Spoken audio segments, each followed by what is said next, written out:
जी Delhi NCR Haryana के हमारे editor Vinod Lamba जी, जिनको मैं मंच पे बुलाऊंगा। और इसमें हमारे मेहमान हैं रविंद्र नेगी, भारतीय जनता पार्टी के दिल्ली के फायर ब्रांड विधायक हैं। तो अपने बयानों को लेकर काफी चर्चा में रहते हैं, सुर्खियों में रहते हैं। एक हाई प्रोफाइल सीट से जीत कर आए हैं और जिस सरकार में वो विधायक हैं, जिस पार्टी के वो विधायक हैं, वो पार्टी इस वक्त सत्तासीन है। तो क्या उनकी रूपरेखा है, क्या उनके चैलेंजेस है, उस पर विनोद जी आगे बात करेंगे। Over to you sir. Dharmraj, thank you.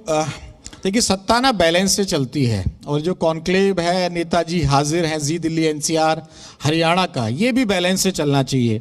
Negi साहब बैठे थे, बड़े आराम से सुन रहे थे। दो विधायक थे आम आदमी पार्टी के और वो भी बड़े फायर ब्रांड तरह से ये आरोप वो आरोप। तो हमने कहा कि सेशन का ना शेड्यूल थोड़ा चेंज किया जाए और जो आजकल बीजेपी के सबसे फायर ब्रांड नेता चल रहे हैं और हिंदुत्व के एक नया चेहरा दिल्ली से उभर कर आया है। पहले तो सर आपका बहुत बहुत स्वागत है विधायक जी। कहाँ से शुरू करें? माइक आप ले लीजिए, आपकी छवि से शुरू करें, आपकी विधानसभा से शुरू करें, क्योंकि विधानसभा भी काफ़ी महत्वपूर्ण है। मनीष सिसोदिया साहब कभी उस सीट पर रहा करते थे, लेकिन वो सीट बदली गई और फिर नेगी साहब आए। और नेगी साहब के चुनाव प्रचार में आप लोगों ने तस्वीर भी देखी होगी, खुद प्रधानमंत्री नरेंद्र मोदी साहब पैरों को हाथ लगा रहे थे। यहीं से शुरू कर देता हूँ, आखिर वो माजरा क्या था? आप उम्र में छोटे या कोई बाबा, कोई धर्मनाथ है आपका, इस वजह से पीएम साहब आपके पैरों को हाथ लगा रहे थे? आप सभी को नमस्कार। पहले तो हमारे जो पीएम साहब अधिकतर आपने देखा होगा, जो भी कार्यक्रम होते हैं वो पैर छुआना पसंद नहीं करते। और मेरे जैसा साधारण कार्यकर्ता जब हम राजनीति करते हैं तो किसी को आइडल मानते हैं, तो हमने प्रधानमंत्री जी को अपना आइडल माना हुआ है। और साक्षात जब प्रधानमंत्री हमें दिखे तो मेरी भावना रुकी नहीं, मैंने उनके पैर में हाथ लगाए। तो उन्होंने मुझे रोकने के लिए कहा कि नहीं नहीं नहीं नहीं, नहीं आप मत छुइए पैर। तो अधिकतर प्रधानमंत्री को सार्वजनिक स्थानों में आपने देखा होगा वो परहेज करते हैं, वो कहते हैं कि आप पैर मत छुइए। तो आम आदमी पार्टी कहती है कि अगर पीएम साहब ने नेगी साहब के पैर ना छुए होते तो वो चुनाव आप नहीं जीत पाते। तो मैं भाई चलो ये तो 25 की बात, 2020 में सिसोदिया साहब डिप्टी सीएम थे, 18 मंत्रालय थे, इतनी बड़ी बातें करके गए। अभी कुलदीप जी और हमारे झा साहब, हमारी सरकार ने ये किया, हमारी सरकार ने वो किया। आप बताओ 2020 में मेरे जैसा एक साधारण परिवार का आदमी, गरीब परिवार का आदमी, साधारण कार्यकर्ता सिसोदिया जैसे दिग्गज व्यक्ति को, जो 18 मंत्रालय का मालिक था, वो हारते हारते बचा मेरे से। भाई इतना तुम्हारा तहलका मच रहा था दिल्ली में, तो क्यों पचपड़गंज की सीट हारते हारते बचे? 12 राउंड तक सांस नहीं आई सिसोदिया जी को, सांस। 12 राउंड के बाद जब कुछ पेटियां खुली, जिन पेटियों में उनको प्रेम रहता है, तो उनसे थोड़ा सा बढ़त मिल गई। तो इतने बड़े धाकड़ नेता हो तो भाई हारते हारते क्यों बचे? इतने बड़े नेता हो तो क्यों सीट छोड़ के भाग गए? जंगपुरा तो चुनाव नहीं लड़ा उन्होंने, जंगपुरा क्यों भाग गए? आपने इतना बड़ा काम किया, आपने एजुकेशन मॉडल में बहुत बढ़िया काम किया, आप कहते। तो भैया 3 बार के विधायक थे आप पचपड़गंज से, तो कौन सी मजबूरी हो गई पचपड़गंज छोड़ने का? और कौन सी मजबूरी हो जंगपुरा गए? आप भगोड़ा घोषित हो गए और दूसरे व्यक्ति को लाए आप। हाँ, वो भी आ रहा हूं, मैं आ रहा नहीं, सवाल तो पूछने दो, सारे जवाब आप ही दे दोगे, पर मैं क्या पूछूंगा? आपका तो रिकॉर्ड बहुत तगड़ा चल रहा है। जो दूसरे आए वो तो मतलब अगली बार लड़ेंगे नहीं लड़ेंगे वो छोड़ो, वो पार्टी छोड़ के चले गए। अवध ओझा की मैं बात कर रहा हूं, जो आम आदमी पार्टी को छोड़ चुके हैं और नेगी साहब ने उनको हरा कर ही विधानसभा का मुंह देखा है, रुख किया है। अवध ओझा साहब को क्या दिक्कत होगी? और मतलब आप तो ऐसे हो गए ज्वाइंट किलर के, एक तो हटा सीट से, दूसरा को राजनीति से संन्यास दिला दिया आपने। बिल्कुल भाई, एक तो भगोड़ा घोषित हुआ और दूसरा राजनीति से संन्यास ले लिया। मतलब जो व्यक्ति भगोड़ा घोषित हुआ वो एक ऐसे व्यक्ति को लाया कि भाई मैं एजुकेशन में मैंने बहुत काम किया है, अब मैं दूसरे व्यक्ति को ला रहा हूँ और ये एजुकेशन में मेरे से ज़्यादा काम करेंगे। इन्होंने आईएएस की पढ़ाई कराई है ना, आईएएस बनाए, इन्होंने कीर्तिमान रिकॉर्ड किया है। तो वो आईएएस की जिन्होंने पढ़ाई कराई अवध ओझा जी ने, वो 28,000 वोटों से हार के गए। लेकिन सावधान रहना उनसे जी, सावधान रहना। पूछो क्यों? क्योंकि आजकल वो मोदी साहब की तारीफ कर रहे हैं, ये ना हो अगली बार आप ही की पार्टी में नजर आ जाए और किसी सीट पे नजर पड़ जाए। भैया ओझा साहब का तो ट्रैक रिकॉर्ड ऐसा है, वो बच्चे जब आईएएस की पढ़ाई कराते हैं बच्चों को, तो बच्चों को कहते हैं कि भाई अगर एक टर्म में नहीं निकले आप अगली बार मेहनत करिए, अगले में नहीं निकले तीसरी बार मेहनत करिए, आप गिव अप मत करिए। पर मैं अवध ओझा जी से पूछना चाहता हूं, आप तो एक बार राजनीति में 28,000 से हार गए, तो आपने एक बार में गिव अप कर दिया, आपने एक बार में राजनीति छोड़ दी। सतर्क भी कर रहा हूं, आजकल मोदी साहब की तारीफ कर रहे हैं वो। अब वो तो उनका मामला है, पर मेरा कहने का मतलब है आम आदमी पार्टी के एक दिग्गज सिसोदिया सिसोदिया थे पटपड़गंज से, और दूसरे दिग्गज को लाए, दोनों ने मात खाई। आप बताइए कौन सा एजुकेशन मॉडल था इनका? अगर इनका एजुकेशन मॉडल अच्छा होता तो कम से कम अवध ओझा जी जीतते तो सही, जीतते नहीं, फाइट तो देते। 28,000 वोटों से जीत कर गए। इतनी बड़ी बड़ी बातें करी इन्होंने दोनों ने अभी यहाँ पे कि हमने ये किया, हमने वो किया। तुम्हारा उप मुख्यमंत्री हार रहा है। आम आदमी पार्टी के आरोपों पे आएंगे सर। एक सवाल और है मेरा। देखिए, कपिल मिश्रा साहब वो भी फायर ब्रांड है, वो भी बड़ी तारीफ करते हैं और तमाम चीज़ों में भगवाकरण की या फिर हिंदुत्व की बात करते हैं। मारवा साहब है, चिकन चॉप हो या जिस तरह से कावड़ यात्रा चलती है। लेकिन मैं जितना 20 साल से मेरी पत्रकारिता का करियर है और दिल्ली इस चैनल की टीम में जो सारे सहयोगियों को मैं लीड करता हूं, एक चीज़ मैंने नोटिस की है कि दिल्ली सरकार में और दिल्ली की इस नई राजनीति में नेगी साहब को क्रेडिट जाता है कि भगवाकरण वाली जो राजनीति है या फिर कहें कि जो मुद्दे हैं हिंदुत्व से जुड़े हुए, आपने सबसे पहले शुरू किया। आपने लेटर्स लिखे, कुछ नाम बदले जाने चाहिए, मार्केटों में निकल गए। तो ये शुरुआत का जो रुख बतला है, दिल्ली की राजनीति ऐसी नहीं हुआ करती थी जैसी अब नजर आ रही है। आप लोगों ने बिल्कुल जो हिंदुत्व की बात है पूरे तौर पर दिल्ली देश की राजधानी में भी रखनी शुरू कर दी है। नहीं, बिल्कुल, मैं सनातनी हूं और मेरा धर्म है, मेरा कर्म है, मेरा धर्म है अपने धर्म की रक्षा करना। भाई मेरे धर्म के लोगों में अगर दिक्कत होगी तो मैं नेता तो बाद में हूं, पहले मैं सनातन धर्म से आता हूं। और अगर दिल्ली जैसे शहरों में अगर मिलावटी चीजें नाम बदलकर अगर कोई व्यापार करता है, कोई अब्दुल नाम का व्यक्ति हनुमान जी के नाम से दुकान रखता है और जब स्कैन करते हैं तो उसका नाम अब्दुल आता है, तो मैं कैसे बर्दाश्त करूंगा भाई? और जब नवरात्रों में मेरी बहन बेटियां व्रत रख रही हैं, व्रतों में वो चाहती हैं कि जिस दुकान से दूध ले वो दुकान कम से कम हिंदू की दुकान हो, कम से कम उसको ये तो पता हो कि भाई ये मेरे धर्म की दुकान है। वो व्रत रख रही है, व्रत के बाद पता चल रहा है कि वो कोई अब्दुल नाम का व्यक्ति की दुकान है। तो नेम प्लेट लगवा दी आपने विधानसभा में? पूरी लगी, डंके की चोट में नेम प्लेट लगाई पूरी दिल्ली में भी। मैं पचपड़गंज से शुरुआत करी, मैंने स्कैनिंग करी। स्कैनिंग में जो भी मुझे गलत नाम दिखा मैंने तुरंत उनके नाम चेंज करे और उनको बोला भी नाम चेंज करके रखो। अगर अब्दुल हो अब्दुल लिखो, अगर अकरम हो तो अकरम लिखो, हिंदू नाम नहीं चलेगा। लेकिन बात यहीं रुकी नहीं ना। नेम प्लेट से जो शुरुआत हुई दिल्ली की राजनीति में, उसके बाद तो रेलवे स्टेशंस के नाम चेंज करने की बात आ गई, बाबर रोड, अकबर रोड के नाम चेंज करने की बात आ गई।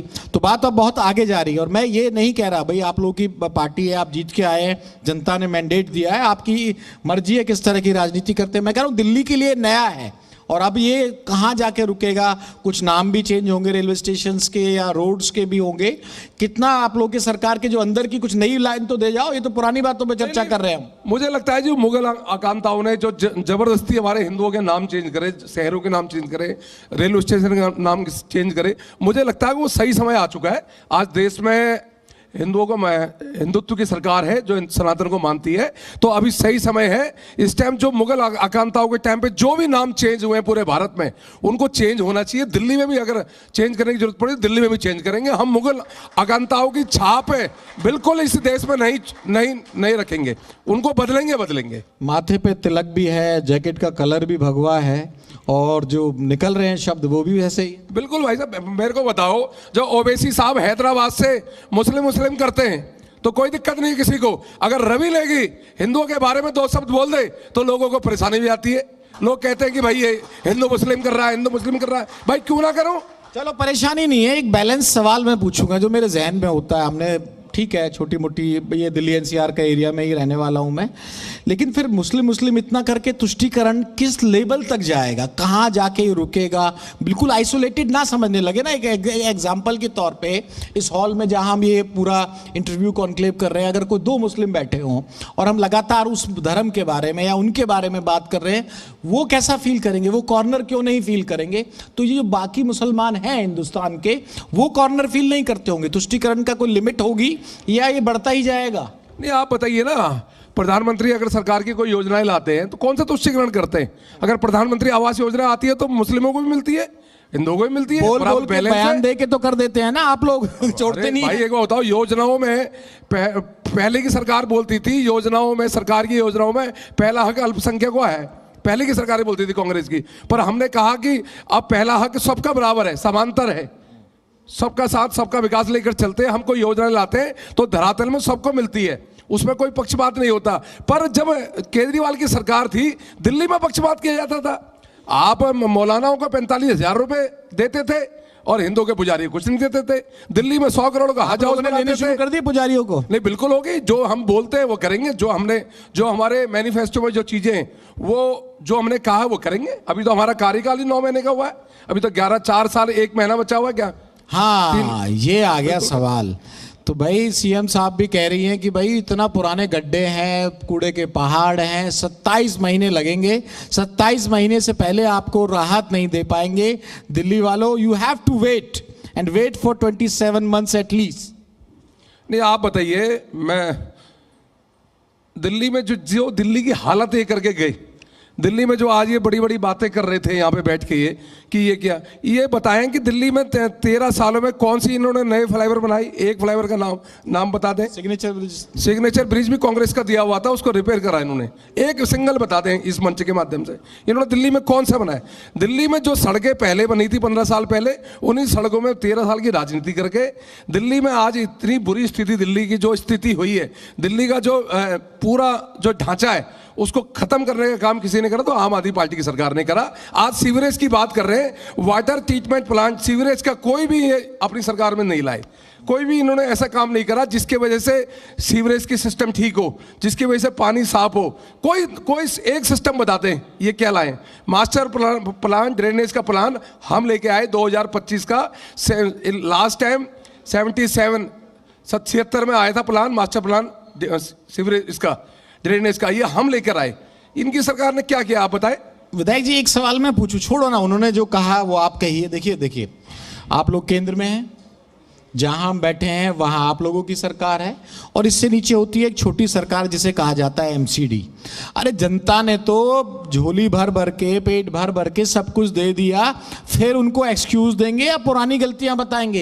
ये तो फिर वही वाली बात होगी ना, जैसे पार्लियामेंट में एक दिन प्रियंका गांधी कह रही थी कि भाई एक काम करो, एक सेशन खास तौर से रख लो 8-10 घंटे का, नेहरू की बात कर लो, बाकी प्रधानमंत्रियों की बात कर लो, और 10 घंटे पहले ये तय कर लो कि जो पुरानी सरकारें थी, कांग्रेस की सरकारें थी, वो क्या खराब करके दे गई। तो आप लोग ये तय कर लीजिए, बीजेपी की मौजूदा सरकार, कि एक दिन पूरी चर्चा इस पे हो जाए और उसके बाद फिर रोड मैप, जो रिलीफ चाहिए लोगों को, वो मिलने की बात हो सके। आप ये बताइए, जब इनकी सरकार थी दिल्ली में और हमने प्रदूषण के लिए ये कहते हैं कि क्या काम करें, इन्होंने तो कुछ किया नहीं।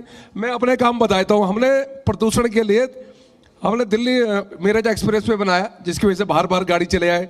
हमने ईस्टर्न पेरिफेरल एक्सप्रेसवे बनाया, हमने वेस्टर्न पेरिफेरल एक्सप्रेसवे बनाया, हमने द्वारका एक्सप्रेसवे बनाया, हमने दिल्ली जयपुर एक्सप्रेसवे बनाया, हमने आउटर रिंग रोड बनाया, हमने दिल्ली मुंबई एक्सप्रेसवे बनाया, हमने दिल्ली देहरादून एक्सप्रेसवे बनाया। हम इतने सारे एक्सप्रेसवे बना चुके हैं, कहीं ना कहीं जो गाड़ियां जाती हैं बाहर से निकलती हैं, ये हमने काम किया है। ये कोई एक काम गिना दे 13 साल में इन्होंने प्रदूषण को रोकने के लिए क्या किया, ये बता दें तो मैं मान जाऊं इस मंच के माध्यम से। आज दिल्ली में मैं इनका, देखिए सुनिए, मैं एक बैलेंस बना के एक जर्नलिस्ट की तरह सवाल पूछ रहा हूं। मैं इनका प्रवक्ता नहीं हूं, मुझे नहीं पता उन्होंने क्या सवाल पूछे हैं नहीं पूछे हैं। जितना मुझे समझ में आ रहा है, आपने ठीक कहा कि भाई जो ट्रैफिक है उसके हिसाब से रोडवेज की तो जो पूरी तरह से कहें सड़कों की जो हालत सही हुई है, इसमें कोई दरकिनार नहीं कर सकता कि बेटर कनेक्टिविटी हुई, और इसका उद्देश्य भी मैं समझ रहा हूं, और मैं खुद कह रहा हूं बतौर जर्नलिस्ट कि दिल्ली से बाहर ट्रैफिक निकल जाए, इसके लिए बड़े बड़े प्रयास हुए हैं। लेकिन दिल्ली की जनता जो आम साधारण भाषा में समझना चाहती है कि भाई AQI का डाटा कब नहीं देखना पड़ेगा, वर्क फ्रॉम होम कब से नहीं करना पड़ेगा, और ये जो AQI मीटर से उसके बाहर पानी छिड़क के उसको कंट्रोल कर लिया जाए, ये आरोप भी लगाते हैं। नहीं, बिल्कुल। मैं आपको फिर याद होगा, जब भी दिल्ली में जब भी प्रदूषण का मामला आता था तो केजरीवाल हमेशा कभी पंजाब को दोष देते थे, पहले पराली के लिए, कभी आप उत्तर प्रदेश को दोष देते थे, कभी हरियाणा को दोष देते थे। आज तो पंजाब में इन्हीं की सरकार है, आप तो पंजाब के बारे में कुछ नहीं है, अब तो सिर्फ उत्तर प्रदेश के बारे में। और आज मैं इनसे पूछना चाहता हूं कि नहीं, मैं इनसे क्या पूछूं, इनका तो कोई है ही नहीं यहाँ पे। मैं ये कह रहा हूं कि आज हम लोग काम कर रहे हैं। हमने स्मॉग टावर इसका काम किया। अभी जब सरकार में आए हमने स्टेबल बर्निंग पराली जलाने का समाधान के लिए केंद्र सरकार ने कुछ काम किए। हमने ई-बस इलेक्ट्रॉनिक वाहन नीति को बढ़ाने का बढ़ावा दिया। हमने यमुना सफाई के लिए प्रोजेक्ट बनाए। हमने गंदे नालों के ट्रीटमेंट करने के लिए STF सीवरेज ट्रीटमेंट प्लांट बनाया, जिसकी क्षमता बढ़ाई। यमुना कैसे साफ हो इसके लिए हमने एक रोड मैप बनाया। हमने ग्रीन, मैं रोकूंगा नहीं, आप बताइए जो हमने ग्रीन एनर्जी प्रदूषण मॉनिटरिंग स्टेशन बनाए। हमने धूल प्रदूषण नियंत्रण के लिए हमने बहुत सारे काम किए, हमने पार्क और हरियाली वृक्षारोपण के लिए काम किए, हमने मिस्ट लगाई।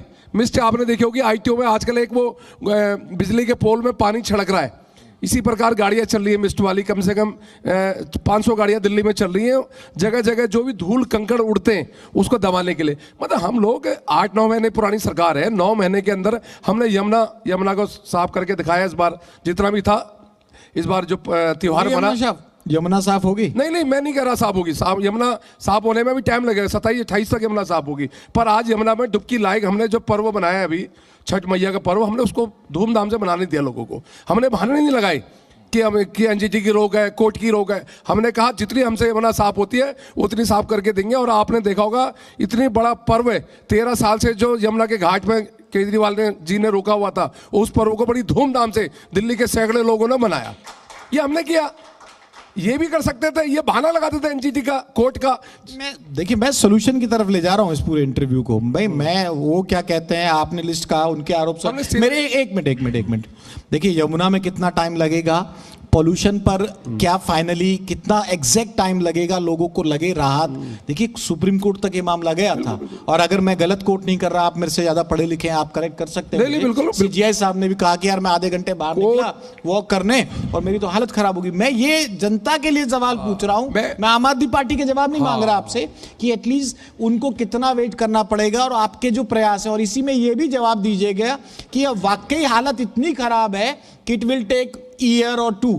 नहीं, इसमें ना मैंने आपको फिर बताया, जितने भी सीवरेज प्लांट थे जो यमुना जी में गिरते थे, कभी उस पे काम नहीं किया, कभी कोई काम नहीं किया, डायरेक्ट यमुना जी में गिरते थे, जिसकी वजह से यमुना दूषित होती थी। पर आज उनमें काम चालू हो गया, वाटर ट्रीटमेंट प्लांट चालू हो गए, सीवरेज प्लांट चालू हो गए, उनमें काम करा जा रहा है, उसकी क्षमता बढ़ाई जा रही है, जिससे आने वाले समय में आप 2-3 साल में देखेंगे कि यमुना साफ मिलेगी और यमुना इतनी साफ होगी कि उसका पानी आप आचरण भी कर सकते हैं।